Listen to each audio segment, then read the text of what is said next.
토론토 블루제이스가 또 한 번 템파베이 원정에서 무너졌습니다. 늘 그래왔듯 트로피카나 필드는 블루제이스에게 너무나 답답한 장소였고 이번 시리즈 역시 다르지 않았는데요. 템파베이 원정 3연전 내내 타선이 완전히 얼어붙었고 결국 마지막 경기마저 한 점도 못 낸 채 0대3으로 무너지면서 그대로 수입을 당했습니다. 시즌 초반만 해도 이 팀 타선은 결국 살아날 것이라는 기대가 있었지만 지금 팬들이 느끼는 감정은 분명 불안에 더 가깝습니다. 경기 후 존 슈나이더 감독은 답답한 결과에도 크게 흔들리는 모습은 아니었는데요.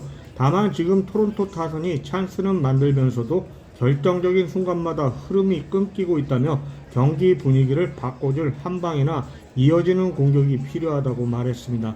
이번 템파베이 3연전에서도 블루제이스는 득점권에서 18타수 3안타에 그치며 찬스를 제대로 살리지 못했고 이런 흐름이 시즌 내내 이어지면서 득점권 OPS 역시 메이저리그 최하위권까지 떨어진 상황입니다. 전체 공격 지표도 리그 중하위권까지 떨어졌고 작년 리그 상위권 공격력을 보여줬던 팀이라는 점을 생각하면 상당히 충격적인 변화입니다. 그런데도 선수단 내부에서는 타선이 조만간 살아날 거라는 기대감이 여전히 있는데 실제로 최근 들어 반등 조짐을 보이는 선수들도 하나둘 나오고 있기 때문입니다. 가장 먼저 이야기해야 할 선수는 게레로 주니어인데요. 현재 시즌 홈런이 단 2개뿐이라는 사실만 보면 굉장히 심각해 보이지만 타율과 출루 능력 자체는 여전히 유지되고 있어서 장타만 터지기 시작하면 분위기가 완전히 달라질 가능성이 큽니다. 템파베이 전에서도 거의 홈런이 될 뻔한 타구가 있었고요. 케빈 켈리를 상대로 낮은 체인지업을 제대로 받아쳤는데 배스피드도 시즌 평균보다 훨씬 높았고요. 다만 공이 아주 살짝 뜨면서 담장 바로 앞에서 잡혔습니다. 조금만 더 각도가 좋았으면 경기 흐름 자체가 바뀌는 홈런이 될 수 있었고요. 슈나이더 감독 역시 게레로에 대해 보통은 스윙 한두 번이면 살아나는 선수라고 평가하고 있는데 실제로 게레로는 장기 슬럼프 타입의 타자가 아닙니다.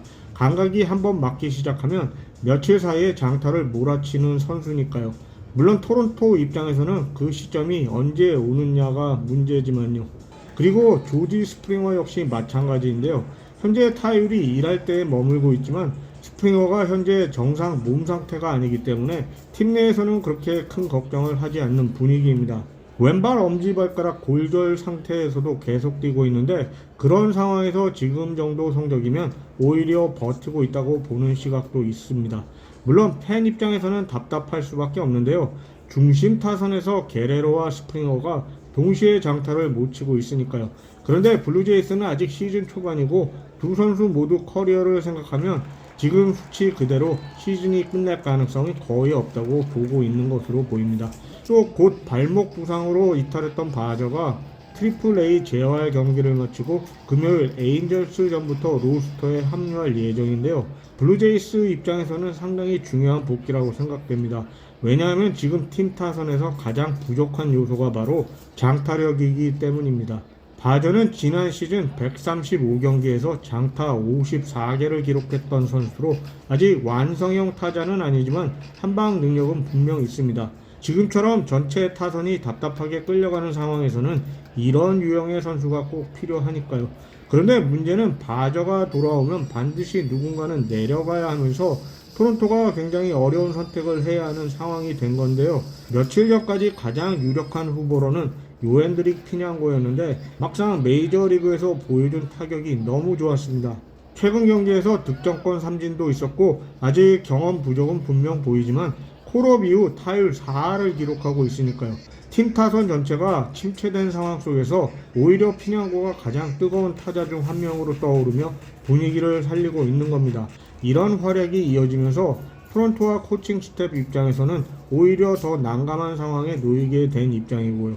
피냥고를 내리자니 지금 팀에서 가장 잘 치는 타자 중 하나고 남기자니 외야 구성이 지나치게 좌타 중심이 되고요.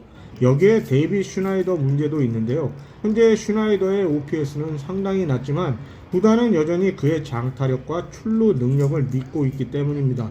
특히 우타 자원이라는 점도 중요하고요. 바저와 헤수 산체스 같은 좌타자들과 조합을 생각하면 우타 외야 자원은 팀 밸런스 측면에서 가치가 있으니까요. 하지만 피냥고 역시 좌타자라 만약 그를 남기면 토론토 외야에 좌타자가 4명이나 되는 상황이 나옵니다. 메이저리그 팀 구성에서는 상당히 비정상적인 형태가 확실하고요.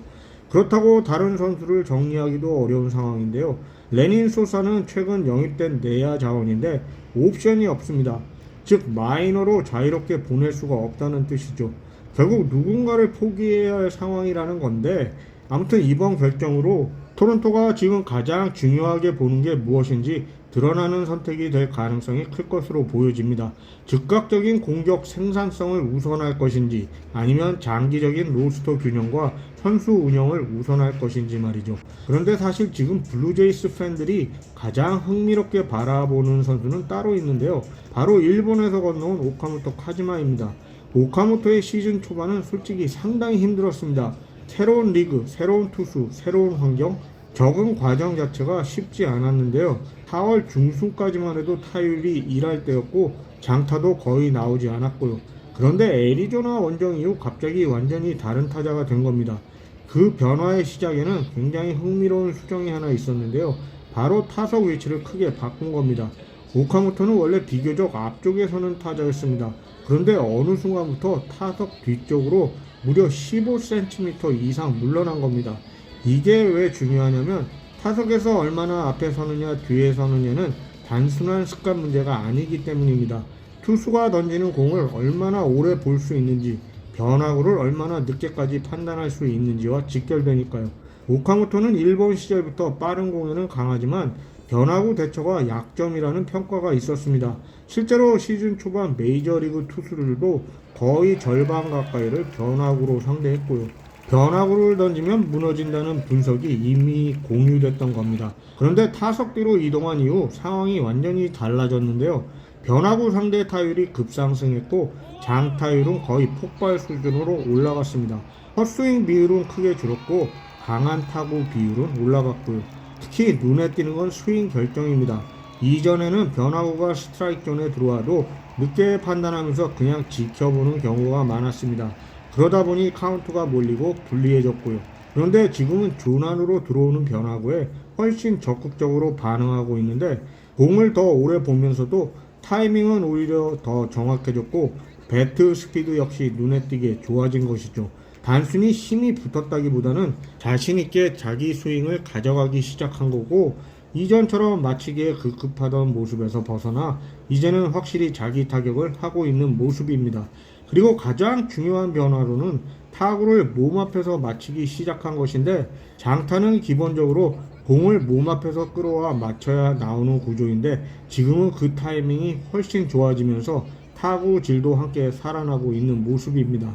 너무 깊게 끌고 가면 강한 타구는 나와도 뜨지 않고 홈런으로 연결되기 어려우니까요.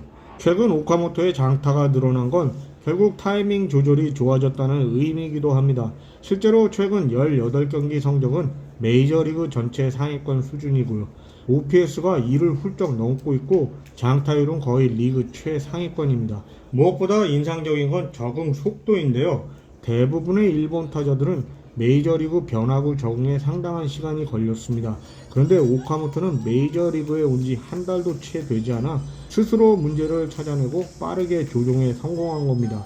이건 단순한 재능을 넘어선 적응력의 문제라서 블루제이스 입장에서는 시즌 전체의 흐름을 바꿀 수도 있는 꽤 중요한 전환점으로 보고 있는 것 같습니다. 팀 전체가 공격 침체에 빠져 있는 상황에서 새 외국인 타자가 중심 역할을 해주고 있으니까요. 그리고 또 하나의 좋은 소식은 엄지손가락 골절 수술 이후 재활 중인 커크가 이번 주말부터 타격 훈련을 시작할 예정이라고 합니다. 예상보다 회복이 빠르다는 이야기도 나오고 있고 이르면 이달 말 복귀 가능성도 있다고 하고요. 커크가 돌아오면 단순히 포수 수비만 좋아지는 게 아닌데요. 커크는 화려한 장타자는 아니지만 컨택 능력과 출루 능력이 안정적인 타자입니다. 지금처럼 흐름이 계속 끊기는 팀에서는 이런 선수가 공격 흐름을 이어주는데 꽤 중요한 역할을 해주니까요. 한편 마운드 쪽에서도 반가운 소식이 있습니다. 바로 셰인 비버의 소식인데요. 비버는 현재 오른쪽 팔꿈치 염증 문제로 재활 중인데 최근 불펜 투구를 성공적으로 소화했다고 합니다. 슈나이더 감독도 부위와 제구 모두 만족스럽다고 이야기했고 빠르면 5월 중순쯤에는 실전 타자를 상대하는 단계까지 올라갈 가능성이 있다고 합니다. 물론 복귀까지는 아직 과정이 남아 있는데요. 라이브 피칭을 거친 뒤에는 마이너리그에서 재활 등판도 소화해야 하고 전체적으로 보면 복귀까지 한 달 정도는 더 걸릴 수 있으니까요. 사실 지금 토론토는 겉으로 보면 분위기가 꽤 가라앉아 있는 상황입니다. 공격은 계속 답답하고 템파베이 원정에서는 수위까지 당하면서 중심 타선도 제 역할을 못하고 있고요. 그래서 앞으로 열릴 홈 시리즈가 굉장히 중요한데요. 원정에서 무너진 흐름을 홈에서 끊어내야 하고 복귀하는 바저가 어떤 에너지를 가져다 줄지도 중요하고요. 만약 오카모토의 상승세까지 이어진다면 블루제이스 타선은 생각보다 빨리 살아날 가능성도 있습니다. 그리고 마지막으로 눈여겨봐야 하는 부분 하나는 슈나이더 감독이 게레로에 대해서 강조한 이야기인데요.